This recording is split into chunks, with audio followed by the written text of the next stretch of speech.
Myself, Mr. Rajesh Padon, President Gekukatan Intellectual Youth Forum.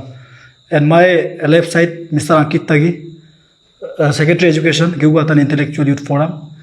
And my right side, Mr. Akutarang, General Secretary Gekukatan Intellectual Youth Forum. तो आज हमने हमारे गेकुकातान intellectual youth forum जो है DC को हमने एक कॉम्प्लेन लॉन्च किया। वो कॉम्प्लेन जो है कि regarding the immediate eviction drive within jurisdiction of JNB Gekua पर्सियन डिस्ट्रिक्ट अरुणाचल प्रदेश।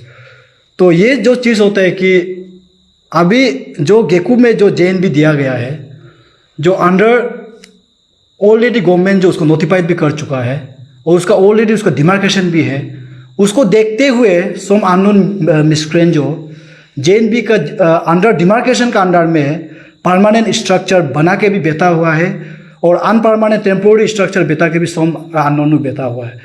तो ये चीज़ को हम लोग देखते हुए हमारे GCAB जो उस दिन स्पॉट भी विजिट किया, तो हमने वहाँ का कॉन्ट्रैक्टर से भी बात किया। तो कॉन्ट्रैक्टर ने कहा कि मैक्सिमम काम ऑलरेडी हो चुका है, लेकिन सम पर्सन ऑफ वहाँ का डिमार्केशन वाल जो बचा हुआ है, जो उसको बनाना बहुत ज़रूरी है। जो उसको बनाने के लिए जो सम अननोन पर्सन जो ऑक्यूपाई करके बैठा हुआ है, वो लोग उसको बनाने नहीं दे रहे हैं। तो वो डिमार्केशन जो बहुत इंपॉर्टेंट है, क्योंकि इंपॉर्टेंट है, आप सब मालूम है कि प्रीवियस 2017 में भी ऐसा घटना हुआ है कि वहाँ में डिमार्केशन ना होने का कारण से स्टूडेंट लोग वहाँ से पार करके जाके जो सियांग नदी में जाके भी वो करते हैं ना। तो ऐसे मतलब 2017 में भी ऐसे हो कि 3 स्टूडेंट का साथ ऐसा घटना हुआ है। तो हम लोग GCAB वो चाहता नहीं कि इन फ्यूचर में ऐसा इंसिडेंट दोबारा हो ना। तो इसलिए मैं हमारा DC साहब से ये अपील करना चाहूँगा कि उसमें जो भी इलीगली जो JNB ज़मीन को ऑक्यूपाई करके जो बैठा हुआ है, उन सभी को आप इमीडिएटली आप सौकोस इश्यू करना है, या आप कुछ भी करिए, या एवेक्शन ड्राइव या एवेक्शन मतलब करने से भी करना है, लेकिन उन लोगों को वहाँ से हटाना चाहिए और उसके बाद में वो डिमार्केशन जो है उसको इमीडिएटली कंप्लीट करने देना है और वहाँ का जितना भी डेवलपमेंट एक्टिविटीज़ को भी जो कंप्लीट जो होना है उसको करने में देना है।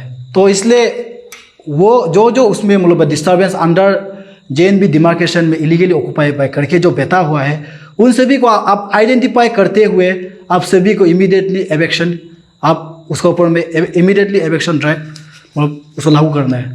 वो हमारा आज का जो DC का जो हमने दिया है। तो हमने DC को विद इन 15 डेज़ का हमने टाइम दिया कि विद इन 15 डेज़ का अंडर में आप कुछ भी कीजिए, या उन लोग को आप सौकोस दीजिए या कुछ भी कीजिए, लेकिन आपका ऊपर से आप जो भी करना है आप कीजिए। और विद इन 15 डेज़ ओवर होगा, हमारी तरफ से हम जो करना है हम करेगा, उसमें कुछ भी law and order problem create होगा। और इन फ्यूचर में अगर not only by law and order problem, कुछ भी अनटुवर्ड इंसिडेंट, कोई स्टूडेंट को कुछ भी वो डिमार्केशन ना होने के कारण से स्टूडेंट को कुछ भी अनटुवर्ड इंसिडेंट होता है, उसका सोल्व अगर इमीडिएटली आप सॉल्व नहीं करेगा, उसका सोल्व रिस्पॉन्सिबल आप खुद होगा। और हम लोग को एक रिलेबल सोर्स से ये भी पता चला है कि उसमें कुछ पॉलिटिकल लीडर लोग इन्वॉल्व है कि उसको एवेक्शन ना करने के लिए ऑर्डर दे रहे हैं बोल के, ऐसे हम लोग को एक रिलेबल सोर्स से हम लोग को सुनने मिल रहा है। तो उन पॉलिटिकल जो पब्लिक लीडर लोग को भी मैं क्लियरली वार्न करना चाहूँगा कि अगर कल हम लोग को पता चलेगा कि कौन लोग यहाँ में इन्वॉल्व है, चाहे वो MLA ही क्यों ना हो, MLA हो या ZPM हो या कोई भी PRI लीडर हो या हमारा वहाँ का लोकल MLA कोई भी इन्वॉल्व होगा, हम लोग को मालूम चलेगा, उसका अगेंस्ट हम लोग गेकुकातान इंटेलेक्चुअल यूथ फोरम हम लोग बिल्कुल कॉम्प्रोमाइज़ नहीं करेगा, हम लोग सीधा FIR लॉन्च करेगा, चाहे वो हमारा वहाँ का लोकल MLA ही क्यों ना हो।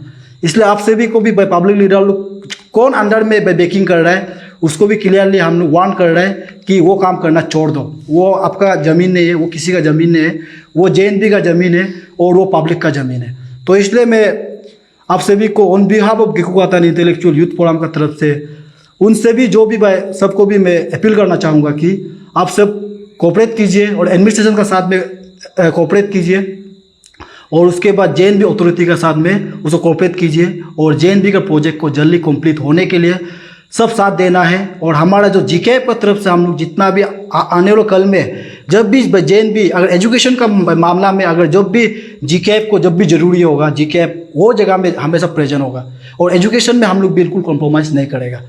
Thank you so much.